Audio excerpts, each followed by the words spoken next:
Morning and welcome back to the Hyundai Kona Electric. Now yes, I have reviewed it before, but there was two questions that have been hanging over me since I gave it back. The first comes from you guys in the comments section. You have asked, not just in this car, actually in several of the cars I've driven, not just what Sarah, my wife's opinion is as a passenger, but what's her opinion as a driver. I've managed to organise that this time so we can find out from her in her own words. The second is, what's the real world range of this like if you actually drive this like you would drive a petrol or a diesel car on the motorway at speed? We see these amazing figures in print, but can it actually match that in the real world? So stick around and let's find out. This video is sponsored by Just EVs, a family-run company with the largest selection of battery electric vehicles available with free UK delivery.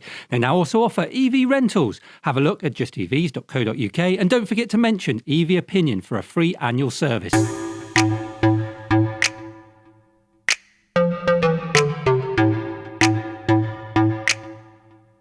Now let me start by just saying, if you want the full review of this car, I've done a couple of reviews now actually. I've done one of the car in its entirety and one with my family in it to see what it's like with them. I'll put links to that in the description below. Go and have a look if you want to find out a bit more about it. This is purely to answer those two questions that I mentioned in the intro. So let's start with the first one. I think it's fair to say that my wife, it's her fault that we drive an EV in the first place. I got hold of a Nissan Leaf 4.5 years ago for a test drive for a week. I loved it, but actually at the end of the week, it was her that made us go back to the garage and buy one. She just fell in love with it. She thought it was such a lovely car to drive. It's all her fault that we actually got one in the end. So what will she think of something that's a little bit more modern, maybe a few more gadgets in here, and it feels bigger than our Leaf? Let's find out. So there we go, 10 miles into your very first journey ever driving this car. What do you reckon, just straight away, what do you think so far? I quite like it. I've struggled with the handbrake. I can't figure that out because I can't hear and can't tell when it's on. Right. I'm not sure on the cold seat blowy thing, but otherwise I quite like it. Yeah. I don't like the black thing there, that's distracting. Oh, so that's all the sensors up there? Yeah, I don't like that. Yeah, why is it distracting? Just feel I should be able to see through it. Could get nothing more insightful than that. It's just a bit too big for It's just a bit too big for me. Quite like this projector. So that's the head-up display. That's not on all models, it's just on this one. Okay. I quite like that, just because. Right. It's quite comfortable to drive, it's easy. I like all the extra little bits you've shown me, like that flappy thing there. Oh, so for the regen you can change it, three levels, and when you hold it down, that's did you like regeneration. When you hold it down, did you like that? So yes, I did. It brings it to a stop, doesn't it? Yes. Okay, what about like seating position and stuff? Because you had to fiddle about with it. I did, it was a bit too high up, but yeah, I managed to bring that down. Yeah, it's quite comfortable. It's easy enough to do? Yeah, pleasant to drive, quite a nice, easy drive. And this middle thing isn't causing me any issues at all as a driver. Well, that was one of the things you mentioned last time, wasn't it? It felt really big and enclosed. Yeah. But no, I don't mind that at all. And actually since realised that our electric car has that as well, so rather perhaps was one factor. Yeah, it's not as high, but yeah, it has got it, hasn't it? Definitely. Yeah. So no, it's not a imposition at the moment. So what about visibility? Yeah, although I've not really used the rear view, the camera bit yet. Right. So I don't know. Although from my initial look, it looked like the camera was lower down than on ours. Closer to the road. Yeah, it's difficult because it's rainy today, so it's difficult to get a good view. But yeah, seems fine. Quite comfortable and happy to talk and drive at the same time, which is good. Good, and all the controls, everything. We're using Apple Maps at the moment, aren't we? So as far as that's concerned, navigating with it, are you happy with that? Yeah. I think when it first came on, was that a different map or was it always been Apple Maps? No, so that's through Apple CarPlay. Right. But when we first turned the car, there was a different map. Yeah, that was a Hyundai Maps. Yeah, that looked a bit fussy. Right. There was an awful lot going on that, but that was only a very quick look, wasn't it? I've not properly navigated with it, so it'd be unfair to cast a proper opinion until I had. But yeah, despite the inclement weather, and the very busy morning, it's all right to drive. Well, I'll tell you what. I'm enjoying the novelty of being the driver for only 10 minutes. I'm not doing any more than that. Is that it? Back to me. Yeah. Right, there's one other thing I was going to show you. Let me know when you're safe. I was going to show you the adaptive cruise control, because I think it's fair to say you've used cruise control before. You've been in the car when I've used adaptive cruise control, and you've been in the car when I've used autopilot. Sorry, I can't see my mirror. Sorry. That's fine, thank you. So, I don't think you've ever used it yourself, though, have you? No, and to be honest, I'm not sure I need to. Right. Well, we're going to try it. No, I don't want to, because I'm quite in control. Right, you ready? No. Why not? I don't know what it's going to do. It's just, so it's like normal cruise control, like in our car. The old car. Yeah. And in the Leaf. And so you just carry on driving as normal. I don't use leaf control. You don't use the cruise control. Right. No, right. Okay, so on your steering wheel, bottom right hand corner is a circle. Yeah. No, sorry, top right hand corner, it says mode. Press that. And it comes up with cruise. Now, Where does it say cruise, sorry? on the screen there. Yeah.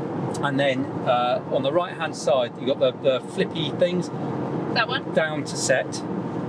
Okay. Whoa! It moved! Okay. It's changed my speed. So now if you look on the screen, it'll tell you what speed you're set to. So if you push, 255 miles. Oh, no, that's how far you got. So push it up plus. This one? Yeah. No, that one. Yeah, no, that This one. one. Yeah.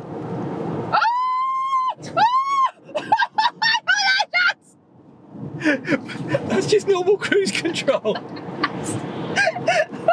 I got nothing.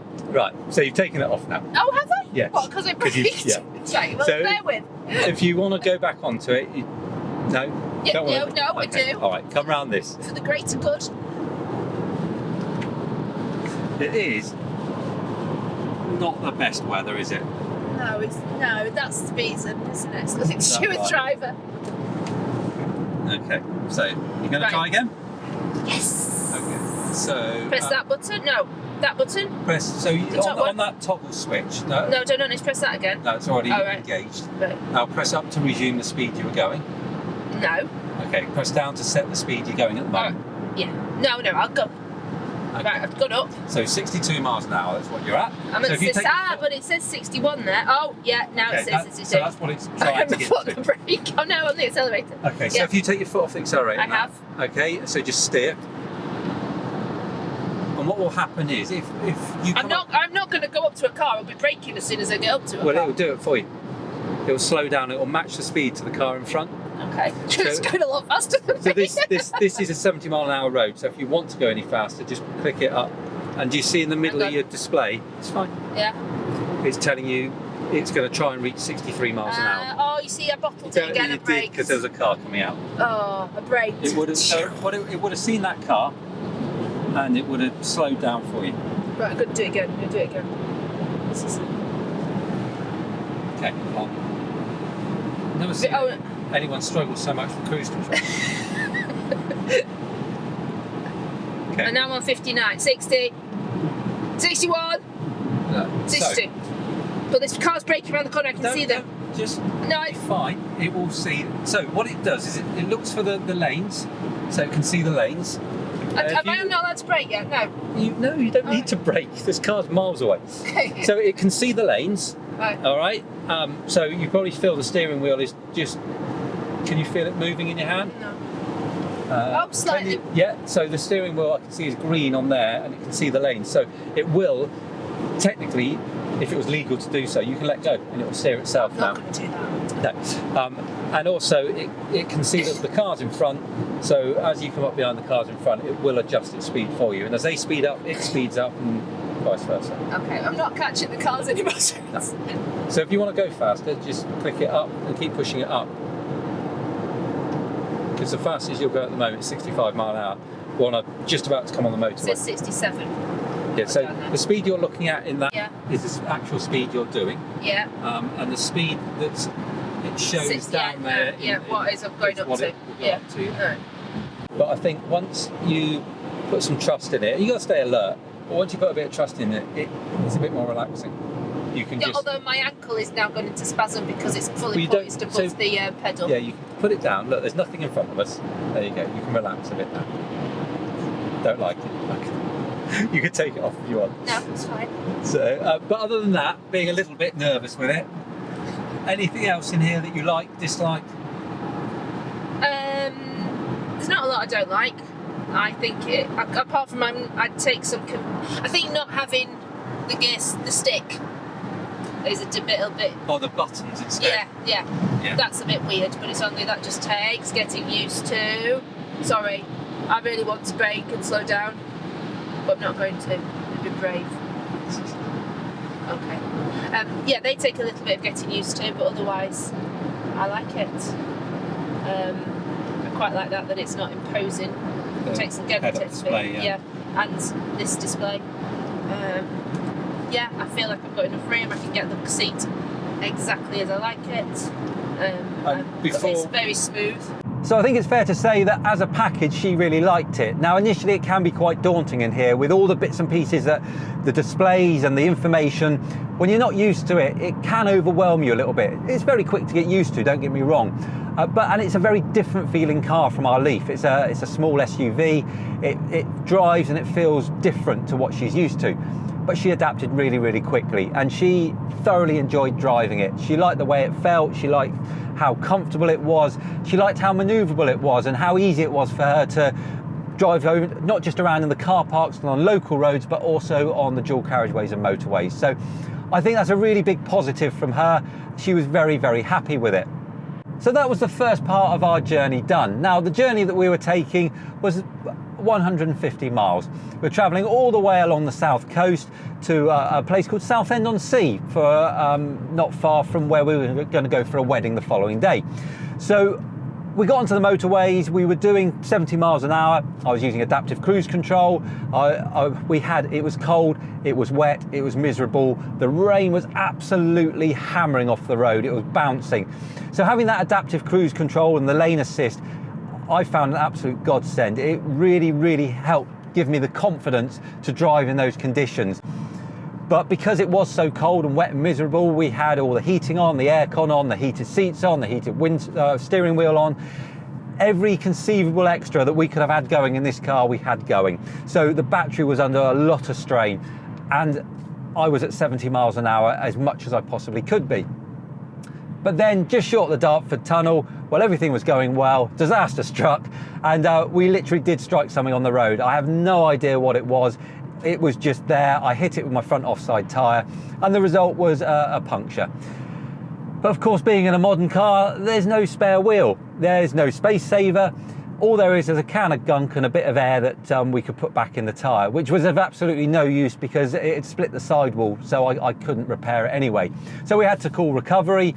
That meant sitting in a lay-by for well over an hour with the engine or the car turned on, all the heating on or the aircon on to stop us from steaming up, the heated seats on, all those things were still going, so the battery was still getting drained down.